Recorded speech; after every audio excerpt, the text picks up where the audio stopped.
मैं औरतों पर बिला तहकीक इल्जाम धरने वालों से सिर्फ यही कहूंगी कि हर औरत उस वक्त तक पाक दामन है जब तक कि उस पर बदकारी का इल्जाम साबित ना हो जाए, वरना अल्लाह ताला ने किसी पाक दामन पर तोहमत लगाने को जुर्म करार दिया है। मुझ पर भी यही इल्जाम लगाया गया था। इसी इल्जाम के तहत मुझे शोहर ने तलाक देकर घर से निकाल दिया था। हालात क्या थे, कैसे बने, सब कुछ शुरू से बयान करूं तो बात आपकी समझ में आ जाएगी कि कभी ऐसा भी होता है कि औरत गुनाह में शामिल नहीं होती मगर मुलव्विस कर दी जाती है। मेरा नाम आलिया है। मैंने एक दकियानूसी माहौल में जन्म लिया था। मैं वालिदैन की इकलौती औलाद थी। वालिद बिल्कुल सीधे साधे और वालदा सरजोर औरत थी। घर में सिर्फ मेरी वालदा की चलती थी। अगर वालिद उन्हें किसी काम से मना करते तो घर में वालदा खूब हंगामा खड़ा कर लेती। वालिद घर का सुकून चाहते थे, लड़ाई झगड़े में कुछ नहीं था। शादी के पहले साल ही वालिद को मालूम पड़ गया था कि ये औरत सुधरने वाली नहीं है। बस इसलिए वालिद ने उन्हें उनके हाल पर छोड़ दिया। अब वालदा का जो दिल चाहता वो करती, कोई पूछने वाला नहीं था। वालदा पीरों फकीरों की बहुत रसिया थी। अक्सर बुजुर्गों की दरगाहों पर जाकर कवालियां सुना करती थी। मैं भी उनके साथ जाती। हम औरतों की जानिब बैठा करते। वहां काफी रश होता था। अक्सर औरतें कवालियां सुनते ही बेहाल हो जाती थी। वो अजब नजारा होता।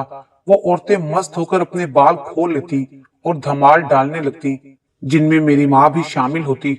मेरे लिए ये बात बड़ी दिलचस्पी का बाइस थी और इसलिए मैं अम्मा के साथ इसरार करके दरगाह पर जाती थी। ये मस्तानियां ना जाने किस जोश के साथ धमाल डालती कि इन्हें कोई होश नहीं होता और वो घंटों घंटों बाल खोले झूमती रहती और फिर थक कर बेहोश हो जाती।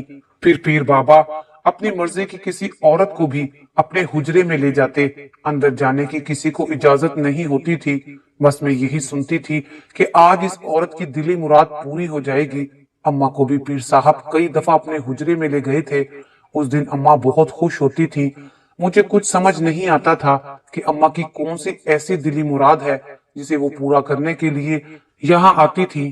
खैर, वहां पर एक अम्मा जन्नत नामी खातून भी थी जो दिन रात यहीं पीर बाबा के पास रहती थी। अम्मा जन्नत का हाल देखकर तो मेरे रोंगटे खड़े हो जाते थे। वो सबसे आखिर में थकती थी और जब बैठने लगती तो मोतिया का हार अपने गले से उतार कर मेरी गर्दन में डाल देती थी। इस पर मेरी अम्मा खुश होकर कहती, अम्मा जन्नत, मेरी बेटी को दुआ दो, इसे भी वलायत मिल जाए, इसे तुम अपनी बेटी बना लो। तब माई जी मुझे प्यार करती और मिठाई खाने को देती। मैं माँ के इशारे पर ले लेती जैसे कि बड़ा मुकद्दस तबर्रुक हो। उन दिनों मेरी उम्र तकरीबन 14 बरस की होगी। जब हम घर आते तो अम्मा का मूड बहुत खुशगवार होता। आते ही वो नहाने चली जाती। वक्त गुजरता रहा और एक दिन मेरी अम्मा जान का हरकते कल बंद हो जाने से इंतकाल हो गया। वो जुमारात के दिन मजार से कवाली सुनकर आई थी। मैं भी उनके हमरा थी। घर आती ही कहने लगी, कैसी प्यारी खुशबू तुमसे फूट रही है। मोतिया के हार ने सारे घर को महका दिया है। ऐसा कहते हुए दिल पर हाथ रखा, दर्द की शिकायत की। फिर जो चारपाई पर लेटी तो आंखें मूंद ली और कब्र में पहुंचकर मेरी निगाहों से हमेशा के लिए ओझल हो गईं। उनका ओझल होना था कि मुझ पर बुरे दिन आ गए। मेरा कोई भाई बहन नहीं था। अब्बू और मैं घर में बस हम ही दो रह गए। रिश्तेदार अम्मी की वफात पर अफसोस के लिए मुतवातिर आ रहे थे और मेरा रो रो कर बुरा हाल हो गया था। उस दौरान दरगाह पर भी ना जा सकी कि जी को सुकून मिल जाता, क्योंकि अब मुझे भी कवाली सुनने और धमाल डालने की आदत पड़ती जा रही थी। खैर, अब जाती तो किसके साथ, माँ तो चल बसी थी। रफ्ता रफ्ता रिश्तेदारों का आना कम हुआ। आखिर बिल्कुल ही ये सिलसिला तमाम हो गया। घर में अकेलापन तड़पाने लगा।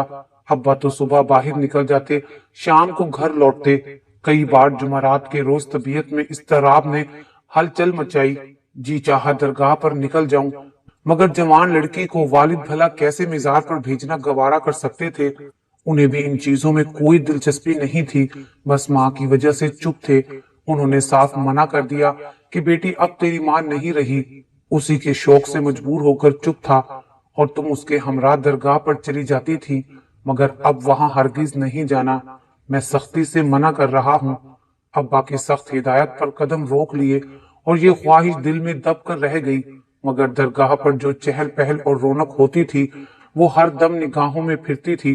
अकेलेपन के सबब तो और ज्यादा ये ख्वाहिश सर उठाती थी कि किसी तरह जाकर कवाली सुनूं। कई दिनों से अम्मा जन्नत याद आ रही थी। जी करता था उनसे मिलूं और अपने दिल की घुटन को दूर कर लूं।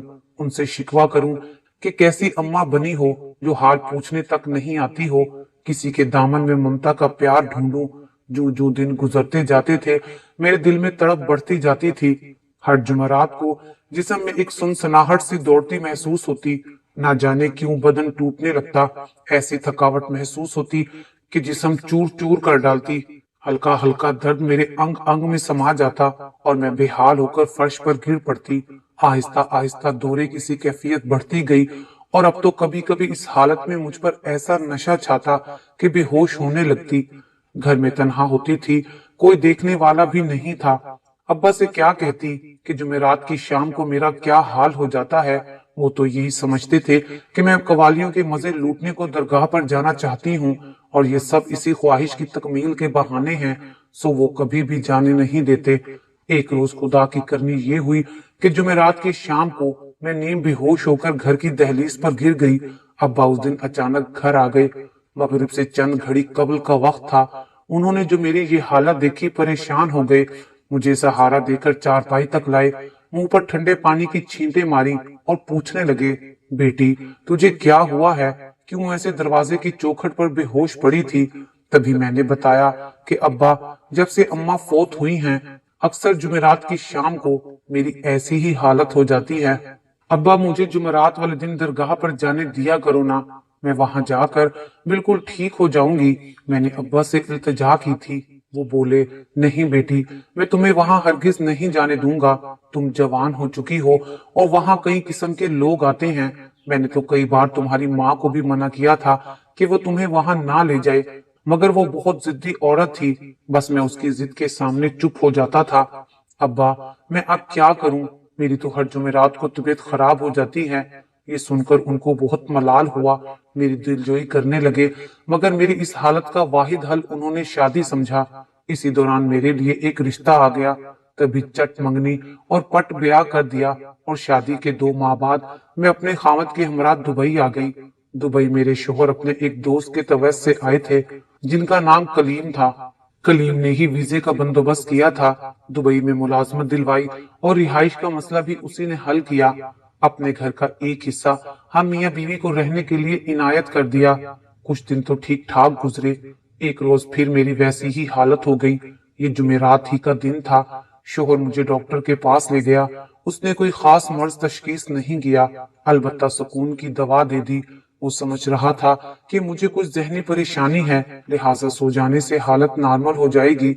मर्ज मौजूद हो तो दवा की हाजत होती है, मगर मेरा तो अजब मर्ज था जिसमें दवा का कोई काम नहीं था। अक्सर ऐसी हालत हो जाती कि डॉक्टर भी कुछ समझ नहीं पाते थे। बस वो मुझे सुकून की दवा देकर सुला देते थे। मैं इस सूरत हाल से तंग आ गई। एक रोज कलीम की बीवी, जिसको मैं फरजाना भाभी कहती थी, अपना अहवाल बता दिया। दरगाह की बातें और अम्मा जन्नत का किस्सा भी गोश गवार कर दिया। फरजाना भाभी ने तहम्मुल से मेरी बात सुनी और तसल्ली दी कि परेशान मत हो, परदेश में हम ही तुम्हारे सब कुछ हैं। मेरे मियाँ कलीम सूफी मंश हैं और कुछ अमलियात जानते हैं, लेकिन अपना मकाम किसी पर जाहिर नहीं करते, किसी को बताते नहीं हैं। पहले तावीज दिया करते थे, लेकिन जब से पाकिस्तान छोड़ा है और दुबई आए हैं ये काम भी छोड़ दिया है। तुम्हारे लिए कहूंगी तो जरूर मदद करेंगे और फिर तुम ठीक हो जाओगी इंशाअल्लाह। फरजाना भाभी की तसल्ली से मेरा दिल बड़ा हो गया। अगली रोज जब मेरी कैफियत उसने अपने शोहर को बताई तो कलीम साहब ने कहा कि जुमेरात आने दो, देखूंगा कि क्या मामला है।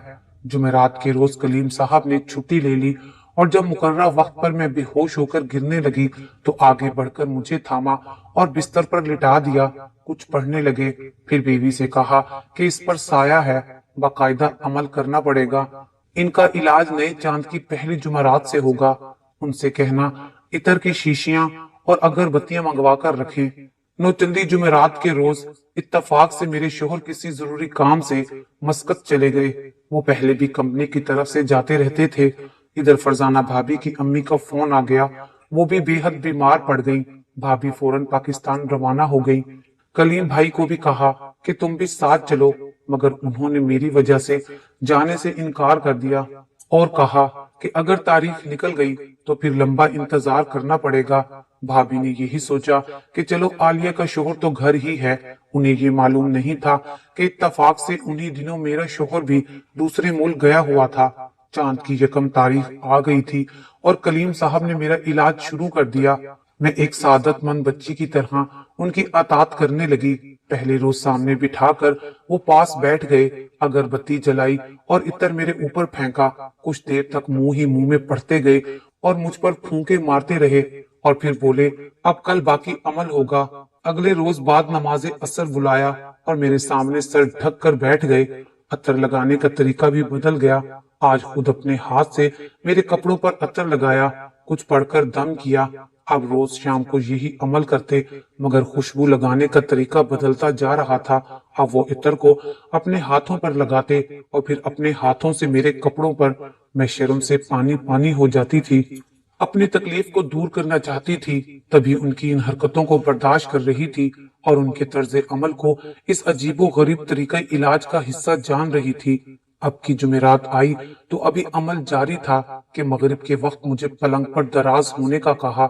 मेरे बदन में वही हल्का हल्का दर्द शुरू था जिससे तंग आकर मैंने अमल करवाना कबूल किया था। मेरे पैरों के नाखूनों में शदीद दर्द होने लगा और मुझे महसूस हुआ कि जैसे कोई मुझे अपने दोनों बाजुओं के शिकंजे में लेकर कसता चला जा रहा हो। मैंने कलीम साहब से इस तकलीफ की शिकायत की तो वो बोले, बस खामोशी से लेटी रहो। आज जुमेरात है और वक्त भी मुनासिब है। साए को पकड़ने और बेबस करने का ये अच्छा मौका है।